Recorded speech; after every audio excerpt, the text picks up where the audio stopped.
Here we go. 3. Moreover, it is by no means necessary to make straightway an absolutely equal redistribution of all the dwellings. There will no doubt be some inconveniences at first, but matters will soon be righted in a society which has adopted expropriation.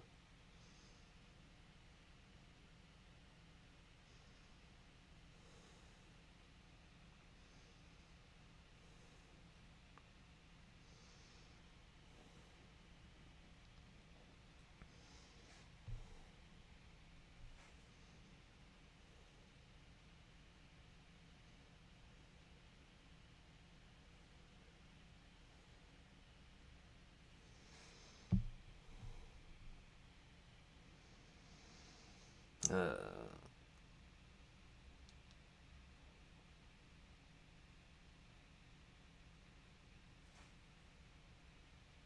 we go.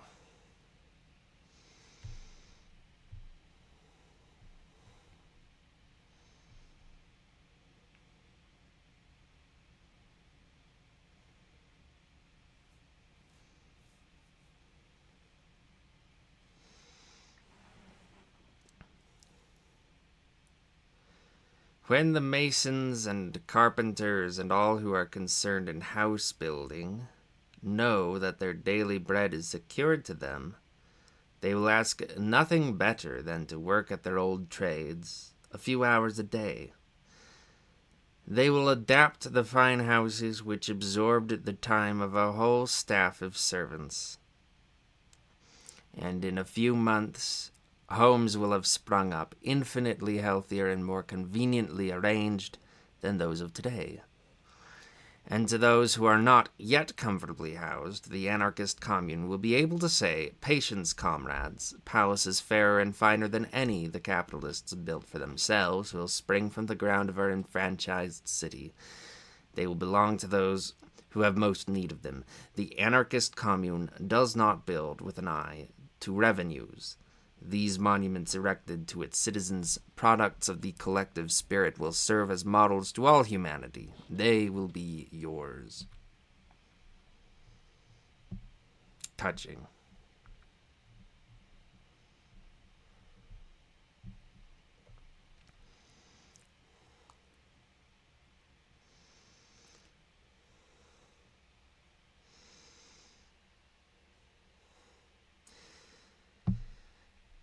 If the people of the revolution expropriate the houses and proclaim free lodgings, the communalizing of houses and the right of each family to a decent dwelling, then the revolution will have assumed a communistic character from the first, and started on a course from which it will be by no means easy to turn it. It will have struck a fatal blow at individual property.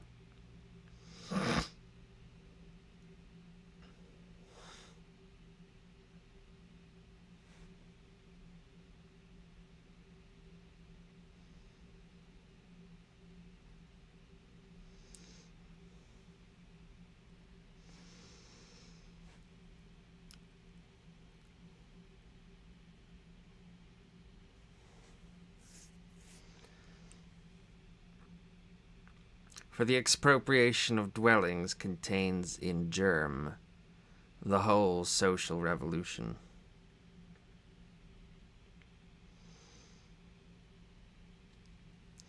On the manner of its accomplishment depends the character of all that follows. Either we shall start on a good road leading straight to anarchist communism, or we shall remain sticking in the mud of despotic individualism.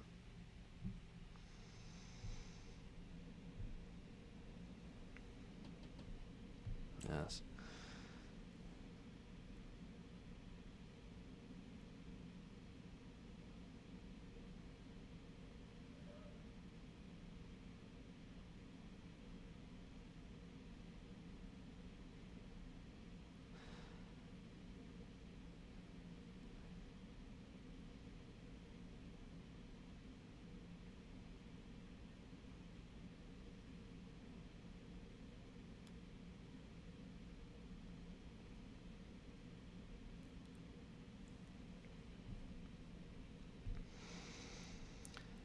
Chapter 6.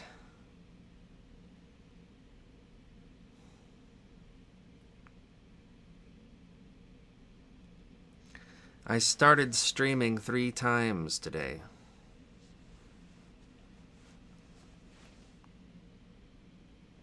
And I don't know if the first time was due to the stream cutting out or not, because that has happened to me where the stream just cuts out and I'm unaware and it looks like it's streaming on OBS. And that's what it looked like when I opened up the app on my phone, but I could have been mistaken by the way it misleadingly looks on the listing. So it's hard to tell sometimes.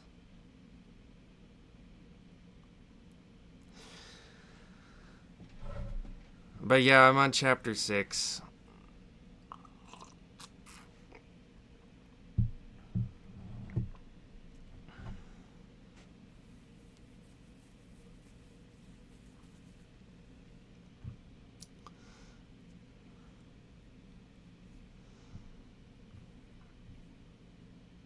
I kind of think that this book, as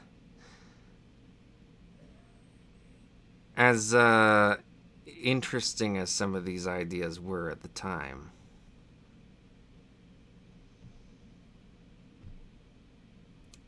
it's not a great book. It has a lot of rhetoric, and it can be a little bit tiresome.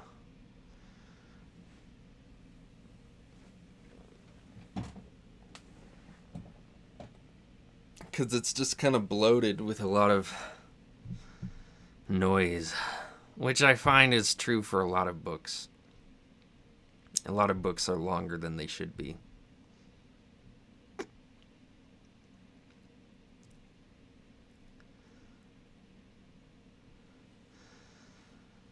It is easy to see the numerous objections, theoretic on the one hand, practical on the other, with which we are sure to be met, as it will be a question of maintaining iniquity at any price. Our opponents will of course protest in the name of justice. Is it not a crying shame, they will exclaim, that the people of Paris should take possession of all these fine houses, while the peasants in the country have only tumble-down huts to live in? But do not let us make a mistake. These enthusiasts for justice forget, by a lapse of memory to which they are subject, the crying shame which they themselves are tacitly defending. They forget that in the same city the worker with his wife and children suffocates in a noisome garret. Garret. This is a word he keeps using. I don't know what it means. It has something to do with being a slum apartment. While from his window he sees the rich man's palace. They forget that whole generations perish in crowded slums, starving for air and sunlight, and that to redress this injustice ought to be the first task of the revolution. Do not let these disingenuous protests hold us back. We know that any inequality which may exist between town and country in the early days of the revolution will be transitory and of a nature to right itself from day to day. For the village will not fail to improve its dwellings as soon as the peasant has ceased to be the beast of burden of the farmer, the merchant, the moneylender, and the state. In order to avoid an accidental and transitory inequality, shall we stay our hand from righting an ancient wrong?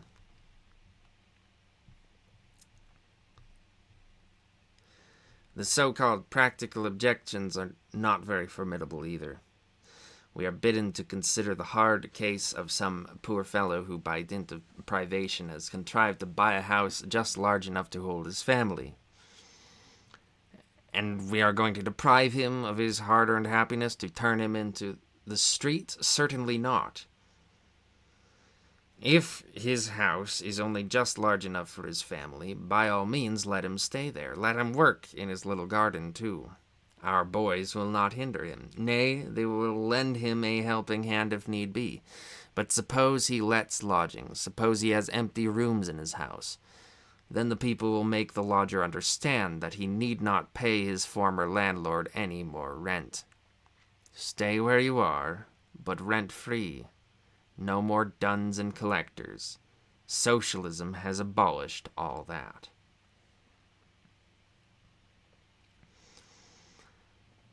Or again, suppose that the landlord has a score of rooms all to himself, and some poor woman lives nearby with 5 children in one room. In that case, the people would see whether, with some alterations, these empty rooms could not be converted into a suitable home for the poor woman and her 5 children. Would not that be more just and fair than to leave the mother and her 5 little ones languishing in a garret while Sir Gorgeous Midas sat at his ease in an empty mansion?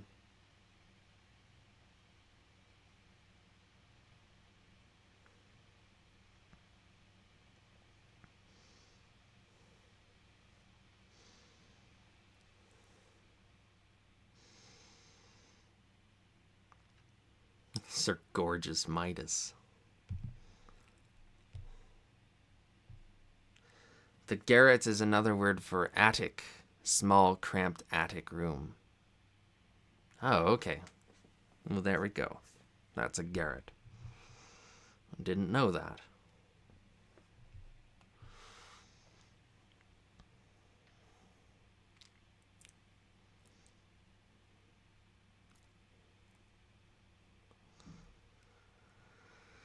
Where is this Sir Gorgeous Midas coming from?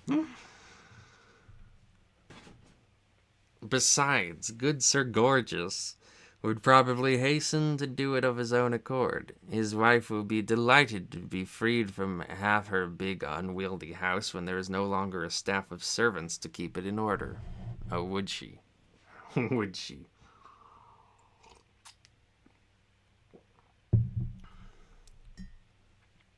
So you are going to turn everything upside down, say the defenders of law and order.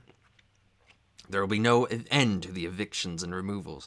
Would it not be better to start fresh by turning everybody out of doors and redistributing the houses by lot? Thus our critics. But we are firmly persuaded that if no government interferes in the matter, if all the changes are entrusted to those free groups which have sprung up to undertake the work, the evictions and removals will be less numerous than those which take place in 1 year under the present system, owing to the rapacity of landlords. I just see a lot of disagreement happening from this. If you got like if there's a guy who's living comfortably, let's say he has like him and his wife living in a house with, you know, an upstairs and a loft and a basement, plenty of rooms, and he's doing well. And then people are like, papers, please. Let us inspect your house to see if you have enough people living in it. I mean, I imagine that would make a lot of people angry. I don't see this going very smoothly, is what I'm saying. I think this, since there's supposed to be no government, no authority, no actual organization that is controlling all of this, this feels like it's going to be like just a big mob just appropriating people's homes and feeling that they need no authority to violate people's privacy. I don't know. This is just a weird idea. I don't like it. I actually don't like this idea at all. Like, if there's no official process here, then what even is this? People are not just all going to agree to spontaneously decide to redistribute property. It's not going to work like that.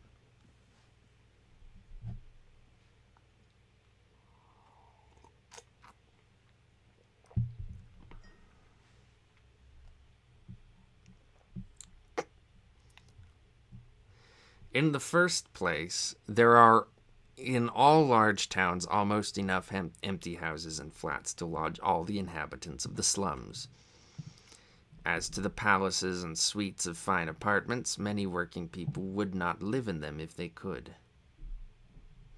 One could not keep up such houses without a large staff of servants. Their occupants would soon find themselves forced to seek less luxurious dwellings. The fine ladies would find that palaces were not well adapted to self-help in the kitchen. Gradually, people would shake down. There would be no need to conduct dives into a garret at the bayonet's point. Dives? What? With a capital D? What is that? What is he talking about? Is this some French word? Dives? I don't know what this is.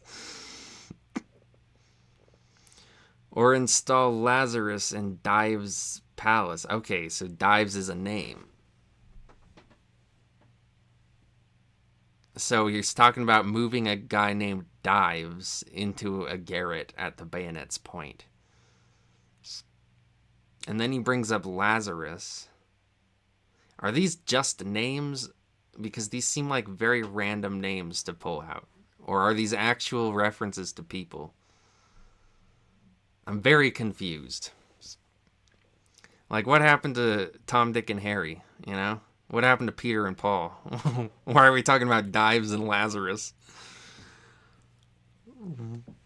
People would shake down amicably into the available dwellings with the least possible friction and disturbance. Oh, really? Would they?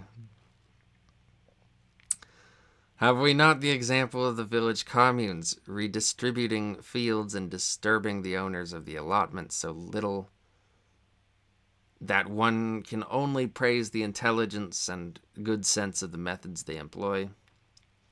I mean, fields are nothing. Fields aren't, like, there's no privacy in a field. A home is something sacred to people, and that's something that's harder to mess with. Fewer fields can change hands under management of the Russian commune than where personal property holds sway, and is forever carrying its quarrels into the courts of law. And are we to believe that the inhabitants of a great European city would be less intelligent and less capable of organization than the Russian or Hindu peasants?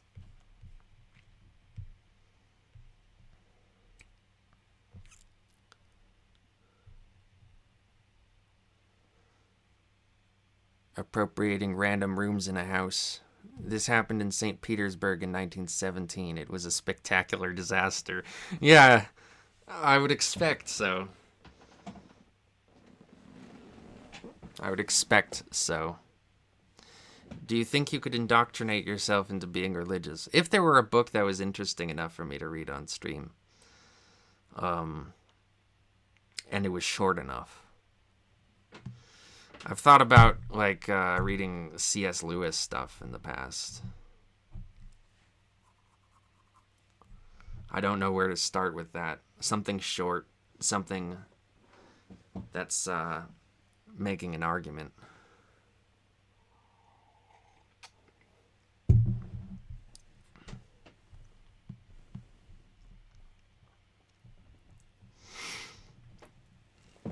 Yeah, this is a terrible idea. This is just a bad idea. This just was a really bad idea that Peter Kropotkin had. I'm not even going to give him credit for this one. This one just sucks.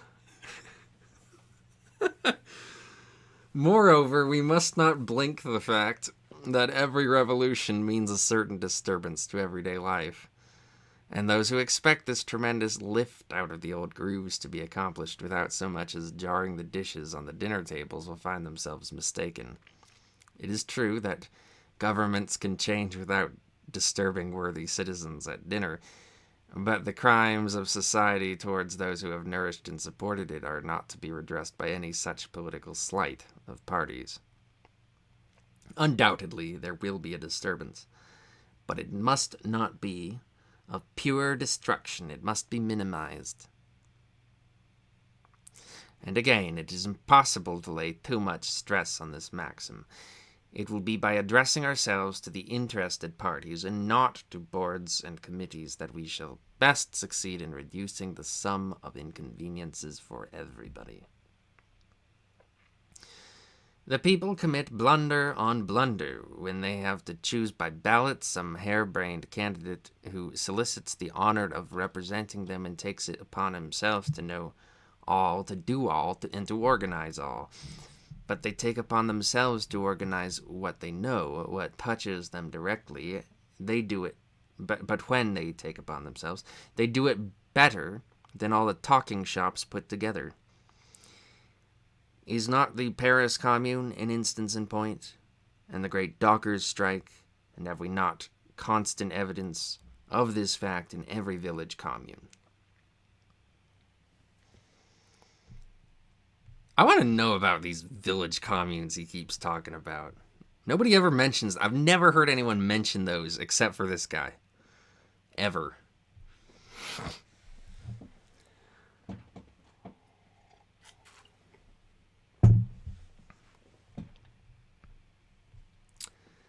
Chapter 7. Clothing. When the houses have become the common heritage of the citizens, and when each man has his daily supply of food, another forward step will have to be taken. The question of clothing will of course demand consideration next. And again, the only possible solution will be to take possession in the name of the people of all the shops and warehouses where clothing is sold or stored, and to throw open the doors to all, so that each can take what he needs. It reminds me of in the great New York blackout in the 1970s. As soon as the power went off, a bunch of, well, I'm not going to mention what race they were, but a bunch of people were just suddenly like, hit the stores! Like, they wasted no time looting the shops because they realized that nobody could do anything when there's no power, you know? It was very easy to get away with crime. That's how bad things were, you know, in New York at the time.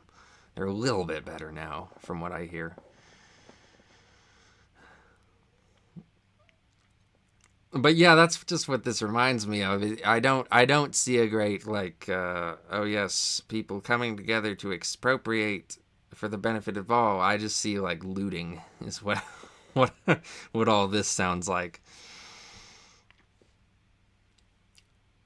I feel like that's what this would just devolve into. If you have no structure that has any actual authority, then yeah.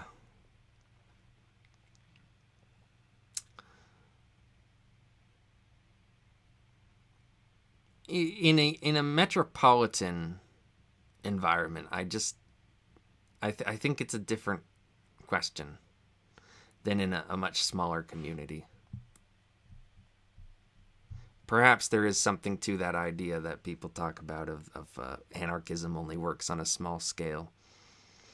Russian peasants had a very rudimentary communal structure and were able to participate in local councils called zemstvos.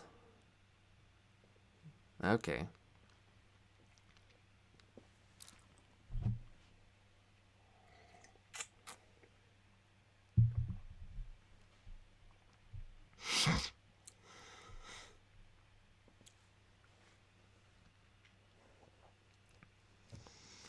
All right.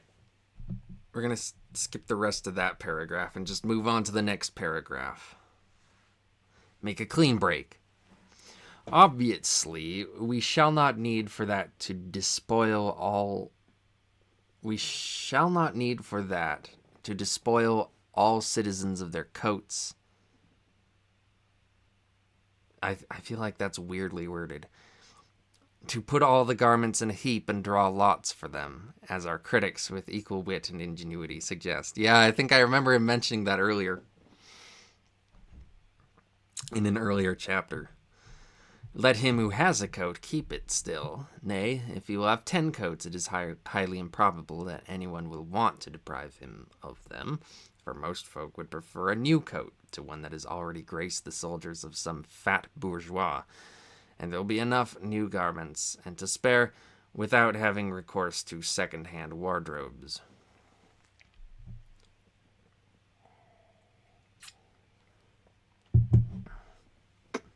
Doesn't like fat people, okay? If we were to take an inventory of all the clothes and stuff for clothing accumulated in the shops and stores of the large towns, we should find probably that in Paris, Lyon, Bordeaux, and Marseille there was enough to enable the commune to offer garments to all the citizens of both sexes, and if all were not suited at once, the communal outfitters would soon make good these shortcomings. We know how rapidly our great tailoring and dressmaking establishments work nowadays, provided they are with machinery specially adapted for production on a large scale. But everyone will want a sable-lined coat or a velvet gown, exclaim our adversaries. Frankly, we do not believe it. Every woman does not dote on velvet, nor does every man dream of sable linings. Even now, if we were to ask each woman to choose her gown, we should find some to prefer a simple, practical garment to all the fantastic trimmings the fashionable world affects. That's kind of true. A lot of people don't care about fashion all that much. And back then, like, all the clothes were really fashionable, even the ones that weren't. Like, if you look at the way people dressed back then, clothes were a lot more expensive. So if you were going to buy any clothes, you made them look nice. And so everyone kind of was walking around in stuff that you could tell at least at one point was really nice. Even if it's been, if they've had it for 10 years and it's got some holes in it or something, it was designed to look nice. And so back then, I mean, there wasn't as much need for distinguishing between good and bad clothes, other than just how many years had been put into them.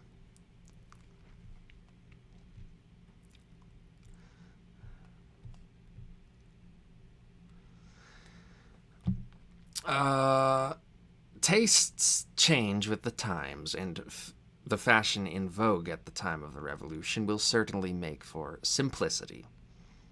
Societies, like individuals, have their hours of cowardice, but also their heroic moments, and though the society of today cuts a very poor figure, sunk in the pursuit of narrow personal interests and second-rate ideas, it wears a different air when the great crises come. It has its moments of greatness and enthusiasm. Men of generous nature will gain the power, which today is in the hands of jobbers. Self-devotion will spring up, and noble deeds beget their like. Even the egotists will be ashamed of hanging back, and will be drawn in spite of themselves to admire, if not to imitate, the generous and brave. The Great Revolution of 1793 abounds in examples of this kind, and it is ever during such times of spiritual revival as natural to societies as to individuals that the springtide of enthusiasm sweeps humanity onwards. We do not wish to exaggerate the part played by such noble passions, nor is it upon them that we would found our ideal of society, but we are not asking too much if we expect their aid in tiding over the first and most difficult moments. We cannot hope that our daily life will be continuously inspired by such exalted enthusiasms, but we may expect their aid at the first, and that is all we need. I don't know, is that all you need? How long does it take to set up a thriving commune in a metropolitan area? How long does it take to figure out how to keep the power on and the looms running?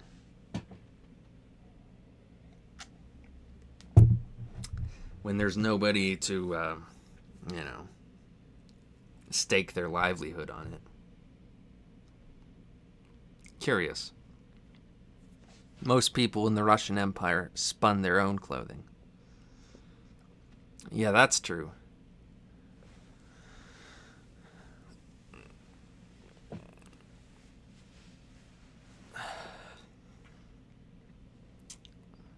But in the cities, they didn't, because they were too busy working for other places.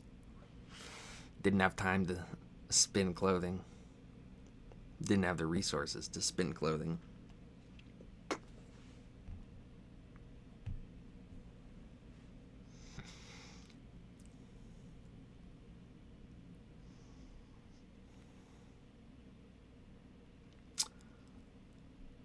It is just to wash the earth clean, to sweep away the shards and refuse accumulated by centuries of slavery and oppression, that the new anarchist society will have need of this wave of brotherly love. Later on, it can exist without appealing to the spirit of self-sacrifice, because it will have eliminated oppression and thus created a new world instinct with all the feelings of solidarity. Besides, should the character of the revolution be such as we have sketched here, the free initiative of individuals would find an extensive field of action in thwarting the efforts of the egotists. Groups would spring up in every street and quarter to undertake the charge of the clothing. They would make inventories. Man, it's all about the inventories for this guy. He's really banking a lot on this idea that people are going to spontaneously take inventory of things. They would make inventories of all that the city possessed and would find out approximately what were the resources at their disposal. It is more likely that in the matter of clothing, the citizens would adopt the same principle as in the matter of provisions. That is to say, they would offer freely from the common store everything which was to be found in abundance, and dole out whatever was limited in quantity. Okay, but how are they going to dole it out then, when it comes to clothes?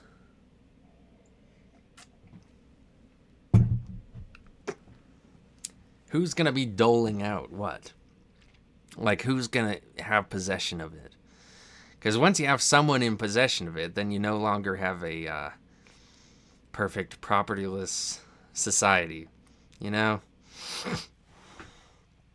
As soon as there's disagreement over who gets what, this whole thing kind of falls apart. Like, this whole thing kind of relies on everyone just agreeing to all go along with the same program, doesn't it? Not being able to offer each man a sable-lined coat and to every woman a velvet gown, society would probably distinguish between the superfluous and the necessary, and, provisionally at least, class sable and velvet among the superfluities of life, ready to let time prove whether what is a luxury today may not become common to all tomorrow.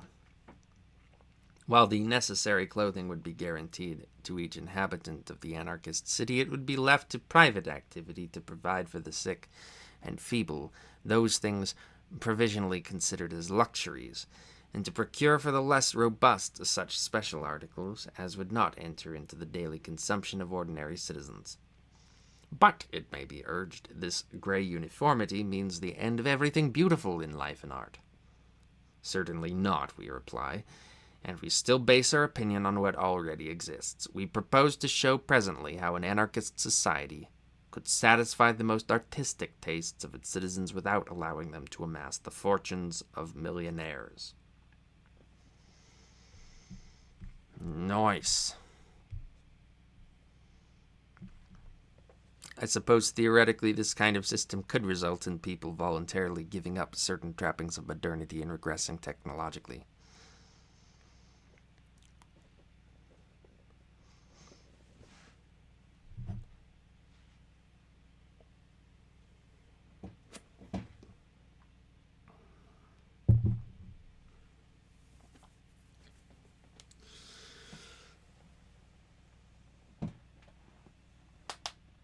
Some people have done that, I think.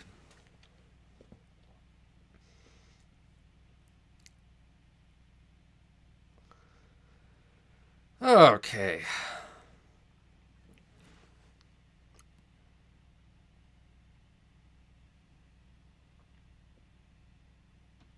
Well, in total, if you combine the 3 streams I did today, I've probably been streaming for about an hour.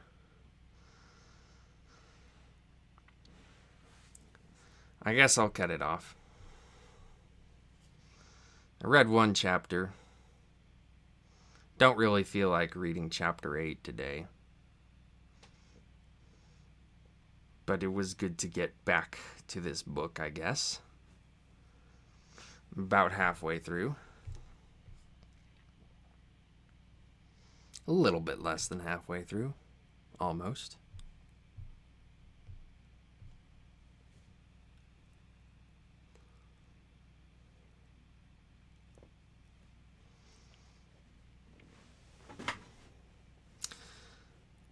I think that's it for now.